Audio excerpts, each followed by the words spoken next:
What's up, everyone? Happy New Year and welcome to episode 8 of 45 Minutes of Noise. I'm your host, your boy, Kris Pugh, and for the first time, but not the last time this year, I'm joined by my very good friend and Mr. Cynical himself, Samuel Lewis. How are we, Samuel? On the 4th of January 2025, it's here. How are we doing? We we are very well. We are 32 years old now.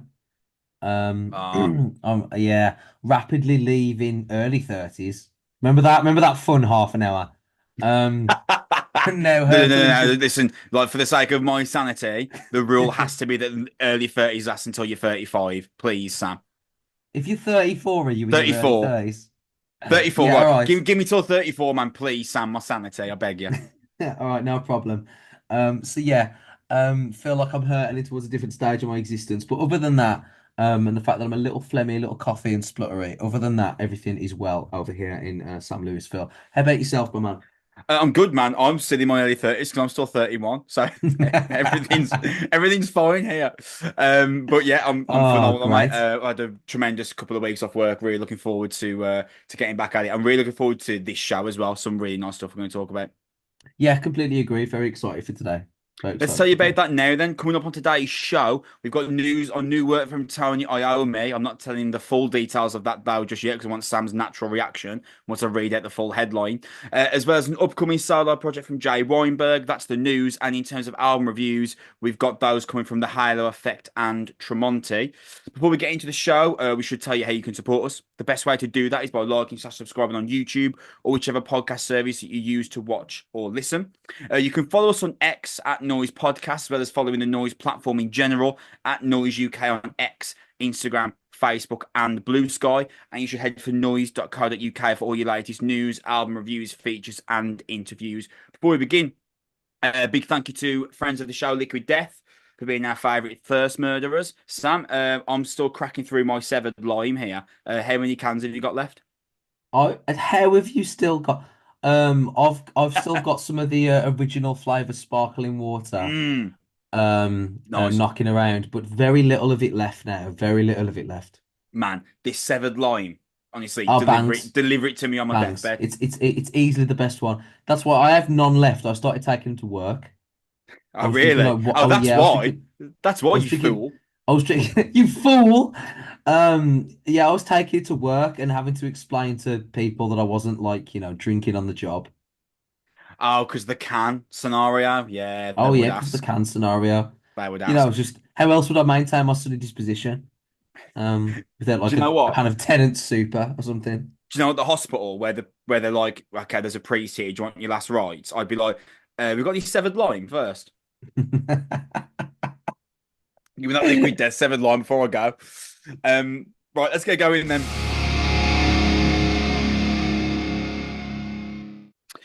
Let's close out the show, Sam, with Tremonti.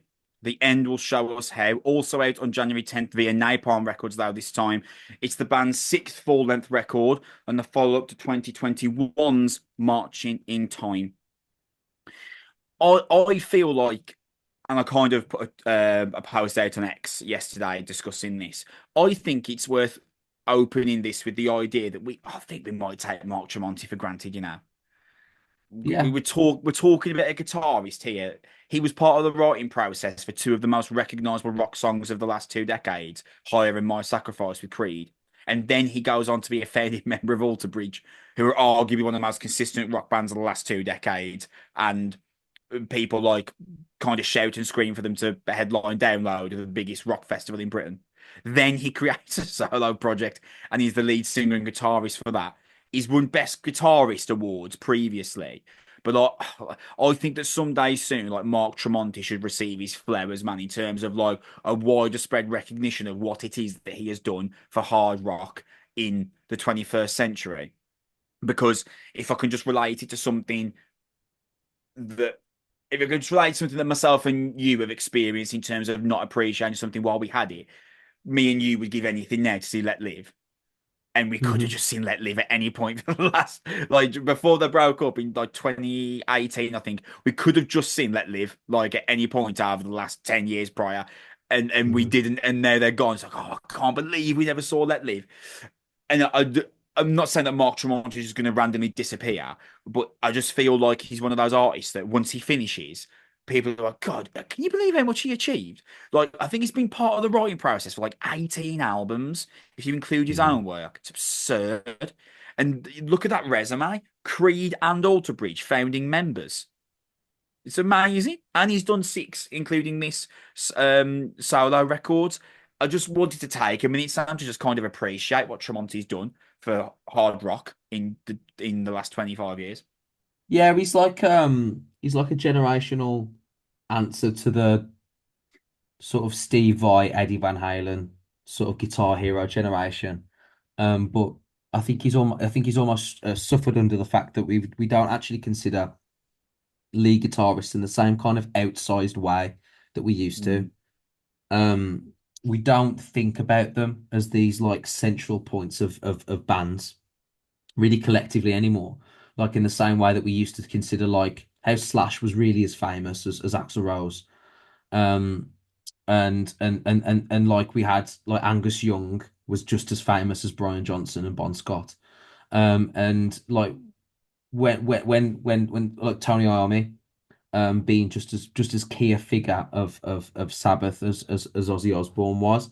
And I think it's a recognition that really metal is actually, for the most part, where guitarists of that skill have actually been pushed into kind of like a niche sort of category mm. almost, where it's like a separate fandom almost, where Tremonti is like a king of the guys who learn guitar and go on ultimate guitar and then watch the YouTube videos and argue with each other in the comments, and it takes on this kind of like separate discussion away from the main course of metal discourse. And I think if it was like 1987, we'd be having a completely different conversation about Tremonti in the same kind of outsized way that we consider some of the guitar hero greats of the 70s, 80s, and 90s. Um, I just think we think about musicians differently now, and I think that's a shame.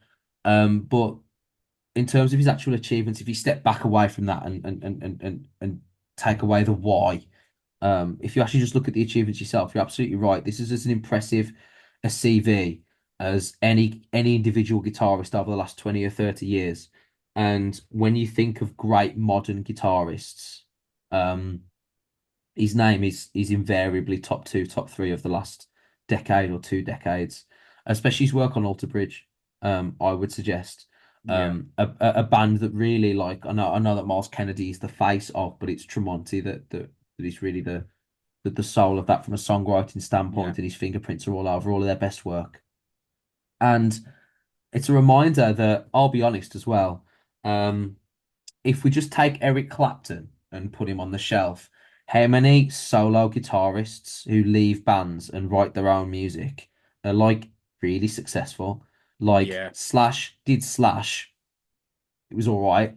Eddie Van Halen never did a Van Halen thing really. Like a lot of like Jimmy Page left Led Zeppelin and just sort of just lived in a house for a while, just like on his own, just Yeah. disappeared. Brian May, Queen have been done for like 30 years. When was the last Brian May solo record you listened to and thought, it's really good? It just doesn't happen very often. And I'm probably sure that the ghosts who listen to the podcast are probably screaming a few records at me, and I'm sure, but Yeah. I'm not really convinced. Like if Kirk Hammett wrote a record, I would actually argue the closest we've got is Dave Mustaine forming Megadeth. Do you know what I mean? Yeah, yeah. Do you know what I mean? Like when lead No, yeah, guitarists yeah. leave, like is that kind of like where we're actually at this point? Because really it doesn't work. But the fact that this is 6 records worth, and by the way, spoiler alert, pretty good, like pretty good. Yeah. Yeah. Like is an incredible achievement for someone that clearly has been an engine for some of the best modern music over the last 2 decades. Just before we actually get into specifics of the record, I kind of noted as I was listening to this, and it's something I have thought before, but it just kind of recurred in my mind. If it's not for the fact that Mark Tremonti's in bands with like generationally good talents like Scott Stapp from Creed and Miles Kennedy, he'd probably sing, wouldn't he? For the bands that he's Yeah, in, because I he's think actually he got a would. really Yeah. good voice.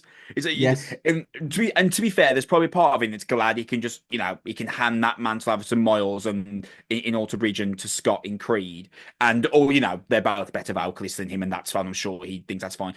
But he's actually also a really, really good vocalist. It's like, do you remember how we were talking about Brandala in Mastodon? We were like, can you believe he does both of those things? Like he drums like this and he Yeah, sings like that. yeah, it's I was like, unfair. how does he do those things? I feel that way about Mark throughout this record, which I suppose we should probably get into now. You mentioned it was pretty good, Sam. How far would you go? Obviously, I'm assuming you euphemized pretty good. How far would you go Hmm. with this record? I think it's a very good record. I don't think it's great, but I think it's a very good record. I think there are Yeah, moments. that's where I am as well. I think there are songs on this that are really, really, really good, and Yeah. I'd like to talk about those now. I think the end will show us how he's fantastic. Yes, to make the Um, title track's superb. yeah, I think the opening, the Mother, the Earth, and I is very good. I think Just Too Much is terrific. I think Live in Fear is great. It is great. And I also think which is the one that I really loved. I'll Take My Chance. Beautiful. Beautiful, beautiful, beautiful song. Yeah. Um I think those are great songs. I think the rest of it sits in above average to good. And I think this evens out at like a 7.5, 8 out of 10 kind of record for me. I don't think it's spectacular. I actually think, ironically, though he has a very good voice, if these songs were sung by Miles Kennedy, it would be Right, yeah. a Do you know, 9 and out you of 10 can't Alter escape Bridge it, can record. you? You can't escape it. Like, No? there is a level of sympathy that I feel, but when you listen to it, you can't help but think, oh yeah, Miles would sound really good on this. Yeah. Which isn't fair. It's not fair. No. But yeah, but you know, when you when you're as you I'm really used to hearing Mark Tremonti riffs with Miles Kennedy singing over them. So it's very difficult to break away. It's like a kind of natural, it's like a natural destination for my mind to go in when I Of listen course. to it. But but he's a great vocalist within his own Yeah, right. of course. Um, there were moments on this record where I did wonder, couldn't this have been an Alter Bridge song? And but then there will just be like a fleeting moment that reminds you why it can't be. And I think the main one I Mm. picked up on was Just Too Much because it spends a lot of its runtime being a song that you would feel is kind of prime for Alter Bridge, and that Mhm. kind of makes you then think about what Miles would sound like it. But then there's just a flickering moment where like a double kick will come in, or there's this slightly heavier tonality that kind of breaches through the sound, and it reminds you this could only work for Tremonti's solo stuff. I also felt like that on One More Time. When one more time, it like how opens like it's hilarious how heavy the opening of that I song was is. like, you know, when like in the WWE's Ruthless Aggression era, and they Yeah, deliberately yeah, write these very heavy intro theme music for like guys that they wanted to emphasize how physical they were. That yeah. opening riff sounded like fucking something for Brock Lesnar or something like Honestly, that. razor blades on a sheet of metal. That Yeah. that chugging sound is absolutely. It caught me out of nowhere. I was like, "What?" It was like, "Wow, yeah, this definitely couldn't be Alter Bridge or Creed."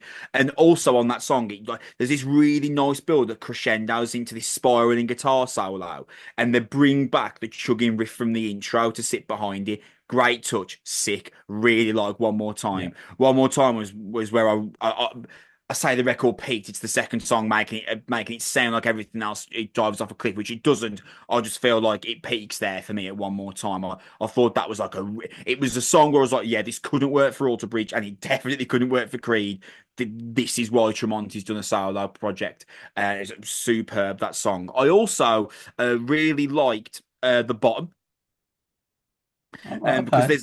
there's a really nice. It doesn't last for long, but there's a really nice gang Atmospherically, so vocal. good, this song. Oh, mate, there's a gang vocal section Hmm. in the bottom, which I thought was a nice change up because by the time you get to the bottom, the album's gone on for a while. The album's gone on for a Hmm. while, so you need something fresh, kind of almost similar to the Halo effect we were talking about previously. But it's got this gang vocal that drops into this enigmatic thumping chorus. There's a little winding solo section. Really, really nice. The bottom. Can I ask you whether you think the album's too long though? I would take out perhaps two tracks, yeah. Perhaps. I I think that now that I've made it, I could leave. I'd take out Um, Nails as well. yeah, Nails was on there for me, and Mm. maybe Tomorrow Will Fail because that felt just like a bit of an album track. Kennedy really looked like a Soundgarden song, to be honest, at times because of his Yeah. the style of his vocals. But I think the rest of it is so good at times though. Yeah, Uh, it's what what I'm one more time cautious and just here. too It much of is good. brilliant. One more time and just too much of really really good. I'll take my chances is terrific for me. Um, I think Live in Fear is excellent, and I'll listen to the end of Live in Fear and the start of Live in Fear, and I was just like. Could Tremonti just act as spend the rest of his career as a free agent, just doing guitar solos at the end of songs for other bands? Yeah. Like, imagine just like if like while she sleeps or something, just hired Mark Tremonti. Just can you just do 8 bars at the end of our album closer or something, and he just gets to shred over just whatever they're putting together. I would love to hear him do that. Um, and overall, the album has so much going for it. I actually found myself pleasantly surprised. Like I've heard Tremonti stuff before, and I know sort of what I'm getting into, but I was pleasantly surprised at the depth of the songwriting, and I kind of thought, all right, is it going to be like just Alter Bridge light? And it isn't really. Like there are moments that are Nah. reminiscent of, but it stands on its own 2 feet perfectly well. There's some riffs in here that are just sensational. The opening riff at the Living Fear, the opening riff of One More Time, the repeating riff as a harmony at the end of the Mother Earth and I was really really good as well. And some of the clean work, his sliding octave style clean bits, are just really really beautiful, really really beautiful. I found myself just really, really impressed. The end will show us how is what I'm talking about there with that opening sort of finger pick clean. I was just that's just gorgeous. And only he seems to be capable of those kind of stuff with the regularity and ease that he seems to put it together. And the fact that he's done sort of 5 or 6 albums in this kind of qualities is incredibly impressive. This is a really, really, really good album. A really, really good album.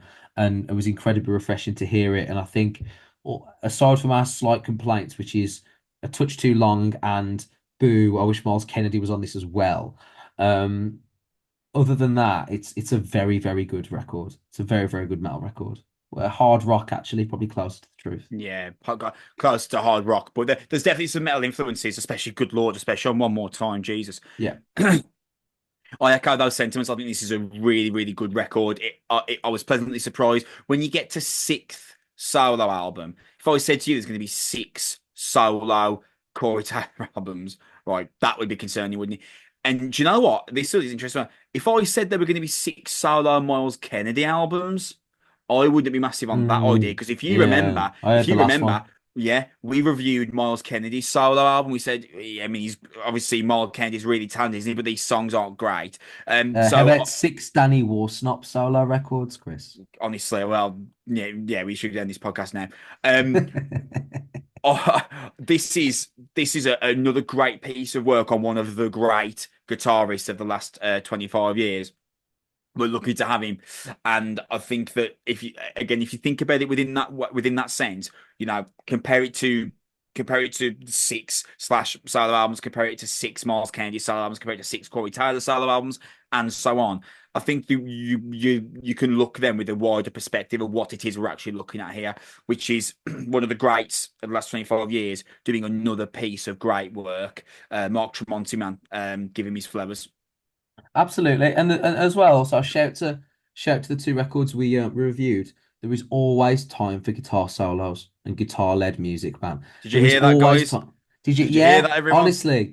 honestly, we doesn't have to be this homogenous breakdown-led music all the time. You can have a bit of musicianship and a bit of intricacy. It doesn't hurt. In fact, it's rather enjoyable. We should have more of it. Honestly. What a way to end. That is where we're going to leave episode out of 45 minutes of noise. We are going to be back in 2 weeks' time, and we're going to be reviewing new records from Vukovi and Harakiri for the Sky. Just as a reminder, before we head off here, the best way to support us is by liking slash subscribing on YouTube or whichever podcast service that you listen to. You can follow us on X at Noizze Podcast, as well as following the Noizze platform in general at Noizze UK X, Instagram, Facebook, and Blue Sky. You should head to noizze.co.uk for all your latest news, album reviews, features, and interviews, and a big final send off to our boys, Liquid Death, being our favourite thirst murderers. That's going to do it for episode 8. We will see you in 2 weeks' time. We'll be chatting Vukovi and Harakiri for the Sky. Keep it heavy. Thanks for listening. We'll see you later. Bye.